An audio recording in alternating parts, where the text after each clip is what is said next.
ఈ స్కూల్లో పోరగాళ్ళు తప్పు చేస్తే పంతులు ఏం చేస్తాడు? అరే గోడ కురిసేయరా అని గోడ కురిసేపిస్తాడు. ఎండల నిలబెడతాడు. వెనకకు తిప్పు వెనకకు తిప్పు అని మట్టల మీదకి వెళ్ళి కొడతారు. లేకుంటే మోకాళ్ళ మీద కూర్చోమంటారు.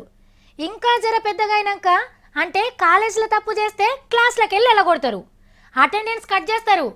అరే రేపు మీ అమ్మాయిని తోలుకొనిరా అని కౌన్సిలింగ్ ఇస్తారు. ఇక తప్పు చేసి పోలీస్ స్టేషన్కి పోతే తుక్కెట్లా తీస్తారో పోయొచ్చిన వాళ్ళకి ఎరకయే ఉంటుంది. ఈ శిక్షలన్నీ తప్పు మనం చేస్తే ఒకళ్ళు మనకు శిక్ష వేసేది. కానీ నేను ఇప్పుడు మీకు ఒక మనిషిని చూపిస్తా. ఆయననే తప్పు చేసిండని ఆయననే శిక్ష వేసుకున్నాడు.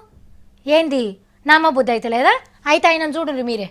తప్పు చేసినోడు ఎట్లా తప్పించుకుందామా అని సందు కోసం దేవులాడతాడు. అవసరమైతే నేను తప్పే చేయలేదు శుద్ధ పూసనని కూడా అంటాడు. కానీ గీ లీడర్ అట్లా చేయలే. చేసిన తప్పుకు ఆయనకాయనే శిక్ష వేసుకున్నాడు. అగో ఎండలు ఎట్లా నిలబడ్డాడో.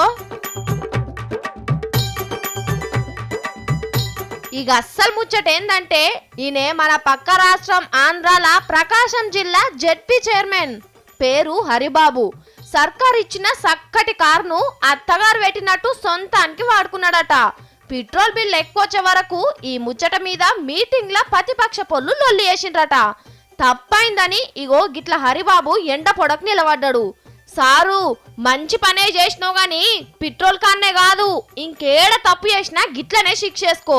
కాంట్రాక్టు పనుల్లో పైసలు తిన్నోళ్ళు, పబ్లిక్ సొమ్మును బఠానీ లెక్క బుక్కినోళ్ళు అందరూ ఇట్లనే బయటకొచ్చి శిక్షలు వేసుకుంటే బాగుండు. అప్పుడు కేసులుండయి, కోర్టులుండయి, దేశం ఎన్నడో బాగుపడు అంటున్నారు పబ్లిక్.